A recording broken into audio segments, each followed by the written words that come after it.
दुनिया की सबसे बड़ी पंचायत यूनाइटेड नेशंस यानी यूएन इस वक्त इतिहास के सबसे बड़े भूचाल से गुजर रही है। वो मंच जहां बैठे दुनिया के 5 सुपर पावर पिछले 80 सालों से पूरी दुनिया की किस्मत तय करते आए हैं, आज वही मंच कांप रहा है और इसे हिला रहा है कोई और नहीं बल्कि भारत। साल 2025 ग्लोबल ऑर्डर उलट पुलट हो चुका है। अब वो दौर चला गया जब कुछ मुट्ठी भर देश पूरी दुनिया को अपनी उंगलियों पर नचाते थे। यूएनएससी में भारत ने ऐसी दहाड़ लगाई कि P5 देशों के पसीने छूट गए। ये कोई सामान्य डिप्लोमेटिक लाइन नहीं, ये एक खुली चुनौती है। अब हमारा हक दो, वरना इस 80 साल पुराने खटारा सिस्टम को उखाड़ फेंकेंगे। और इसी भूचाल के बीच फ्रांस ने मैदान में लैंडिंग मार दी है। सिर्फ सपोर्ट नहीं, फ्रांस ने तो सीधा ऐलान कर दिया है कि भारत को सिर्फ परमानेंट सीट नहीं बल्कि वीटो पावर भी मिलनी चाहिए। दोस्तों, यह कोई छोटी बात नहीं। एक ग्लोबल पॉलिटिक्स में परमाणु विस्फोट जैसा धमाका है जिसकी गूंज बीजिंग से लेकर वॉशिंगटन तक सुनाई दे रही है। लेकिन असली सवाल है, क्या यह सच में होगा? क्या दुनिया के बाकी चौधरी अपनी ताकत भारत के साथ बांटेंगे? और कौन है वो देश जो भारत की एंट्री पर पहाड़ जैसा रोड़ा बनकर खड़ा है? आज हम आपको लेकर चलेंगे यूएनएससी के बंद कमरों के अंदर, जहां पर्दे के पीछे लिखी जा रही पूरी दुनिया की स्क्रिप्ट। भारत को पता है कि अब रिक्वेस्ट का जमाना नहीं है, अब मांग का समय है। और भारत ने साफ बोल दिया है, 80 साल पुरानी है सड़ी गली व्यवस्था अब कबाड़ में फेंकने का टाइम आ चुका है। हाल ही में भारत के स्थायी प्रतिनिधि राजदूत पर्वत नैनी हरीश ने जो भाषण दिया, उसने पूरी यूएन लॉबी में खलबली मचा दी। उन्होंने सीधे सीधे कहा, 15 मेंबर वाली सिक्योरिटी काउंसिल अब दुनिया का प्रतिनिधित्व नहीं करती। इसकी वर्किंग जीरो ट्रांसपेरेंट है। सब्सिडरी बॉडीज का फंक्शनिंग तरीका अस्पष्ट, रहस्यमय और मनमानी से भरा है। कोई देश अपील करे तो रिजेक्शन का कारण तक नहीं बताया जाता। यानी ताकत 5 देशों के पास है और दुनिया सिर्फ दर्शक है। न्यू इंडिया अब स्पेक्टेटर नहीं रूल मेकर बनना चाहता है और दुनिया को ये साफ दिख भी रहा है। भारत ने यूएनएससी को आईना दिखाते हुए साफ कहा, ये बंद कमरों वाली अपारदर्शी राजनीति अब खत्म होगी। हर फैसला क्लियर होगा, हर प्रक्रिया पारदर्शी होगी। और फिर भारत ने बार किया उस मुद्दे पर जिससे P5 देशों की नींद उड़ जाती है, पेन होल्डरशिप। यूएनएससी में किसी भी प्रस्ताव की ड्राफ्ट कौन बनाएगा, इसका हक मुट्ठीभर देशों खासकर P5 के पास है।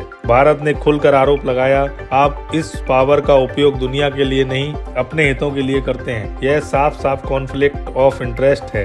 भारत की गरज स्पष्ट थी, हितों के टकराव का इस परिषद में कोई स्थान नहीं, अब बराबरी का खेल होगा। भारत ने मांग रखी, यूएनएससी को बड़ा करो, स्थायी और अस्थायी दोनों कैटेगरी में नए मेंबर जोड़ो और वो क्षेत्र जिन्हें आज तक आवाज नहीं मिली उन्हें प्रतिनिधित्व दो। भारत ने यूएनएससी की वार्षिक रिपोर्ट को भी कटघरे में खड़ा कर दिया है। बैठकों का हिसाब नहीं चाहिए, एनालिटिकल रिपोर्ट दो। क्या किया, क्यों किया और किसके कहने पर किया।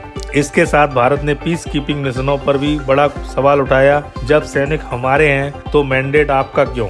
जिन देशों के जवान जान जोखिम में डालते हैं उनकी आवाज सुनी जानी चाहिए। भारत ने सनसेट क्लॉज की भी मांग की, जो मिशन बासी हो चुके हैं, जिन्हें कुछ देशों के निजी राजनीतिक एजेंडे के लिए मत घसीटो। और इसी उबाल के बीच फ्रांस की एंट्री। फ्रांस और भारत की दोस्ती किसी परिचय की मोहताज नहीं। राफेल इसका जिंदा उदाहरण है, लेकिन इस बार फ्रांस ने जो किया वो दोस्ती से भी आगे का कदम था। फ्रांस ने खुले मंच पर घोषणा कर दी, भारत को न सिर्फ परमानेंट सीट बल्कि वीटो पावर भी मिलनी चाहिए। P5 देशों में से किसी एक का ऐसा बोलना मतलब दुनिया का भू राजनीतिक संतुलन हिलना तय है। भारत का स्टैंड बिल्कुल क्लियर है। भारत वैश्विक मंच पर एक जिम्मेदार ताकत है और उसे वो सारे अधिकार मिलने चाहिए जो एक परमानेंट मेंबर के पास होते हैं। फ्रांस सिर्फ भारत का नहीं, G4 Bharat, Brazil, Germany, Japan सभी की एंट्री का समर्थक है। साथ ही अफ्रीका को भी 2 स्थायी सीट देने की वकालत कर रहा है। यह एक जियोपॉलिटिकल मास्टर स्ट्रोक है। रूस ने भी भारत के लिए वीटो सपोर्ट की नींव अंदर ही अंदर मजबूत की है। लेकिन सवाल वही है, बाकी P5 तैयार हैं क्या? अमेरिका समर्थन करता है, ब्रिटेन समर्थन करता है, लेकिन जैसे ही वीटो शब्द आता है सबकी आवाज धीमी पड़ जाती है। असली विलन कौन है? जी हाँ, चीन। एशिया का इकलौता परमानेंट मेंबर होने की वजह से चीन नहीं चाहता कि उसके सामने कोई और एशियाई दिग्गज खड़ा हो जाए। उसे पता है कि भारत की एंट्री चीन की मोनोपोली खत्म। इसलिए चीन हर बार कोई न कोई प्रक्रिया, तकनीकी वादा या सहमति का बहाना खड़ा कर देता है। यूएनएससी के नियम कहते हैं, नए परमानेंट मेंबर के लिए सभी P5 की सहमति जरूरी है और चीन इसी एक रूल को ढाल की तरह इस्तेमाल करता है। लेकिन अब भारत खेलने नहीं जीतने आया है। विदेश मंत्री एस जयशंकर साफ साफ बोल चुके हैं कि यूएनएससी परमानेंट सीट भारत की टॉप प्राथमिकता है। भारत ने मल्टी एंगल स्ट्रेटजी शुरू की है,